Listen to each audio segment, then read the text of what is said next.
आज हम एक ऐसा योग आपको बताने वाले हैं, अगर ये किसी की भी हथेली में हो तो ये बहुत अच्छा योग होता है। ऐसा व्यक्ति दिल का बड़ा होता है, ऐसा व्यक्ति दिल का राजा होता है।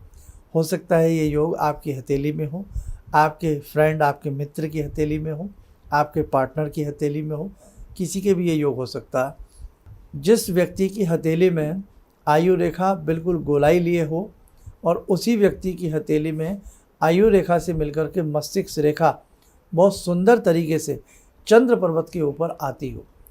चंद्र पर्वत के ऊपर मस्तिष्क रेखा का आना और वहीं से एक भाग्य रेखा का नीचे से उदय होकर के ऊपर जाकर के बीच में एक त्रिकोण बना देना और चंद्रमा बलिष्ठ होना।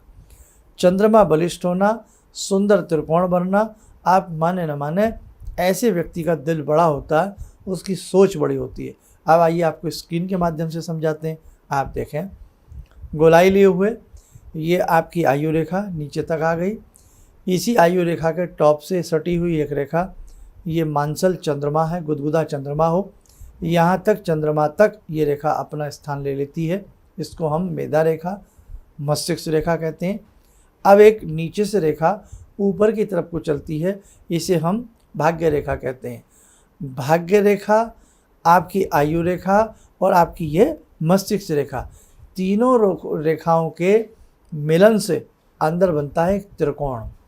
ये त्रिकोण अमूमन सबके हाथ में होता भी है और नहीं भी होता, लेकिन इस त्रिकोण में एक बात ध्यान रखें, ये त्रिकोण कहीं से खुला हुआ ना हो।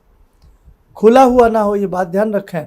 अब खुला हुआ कैसे हो सकता है कि जहाँ आयु और मस्तिष्क रेखा मिल रही है वहाँ से खुला हुआ ना हो।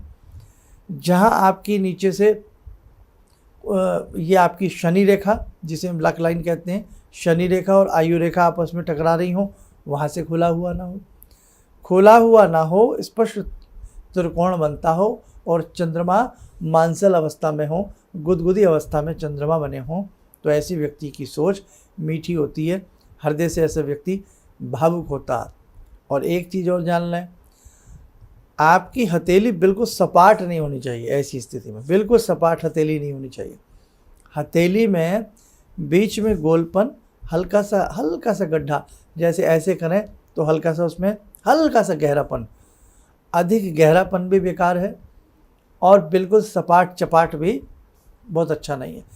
बिल्कुल चपाट हथेली हो और रेखाएं शुभ ना हो तो ऐसा व्यक्ति ज़िंदगी भर संघर्ष करता रहता है।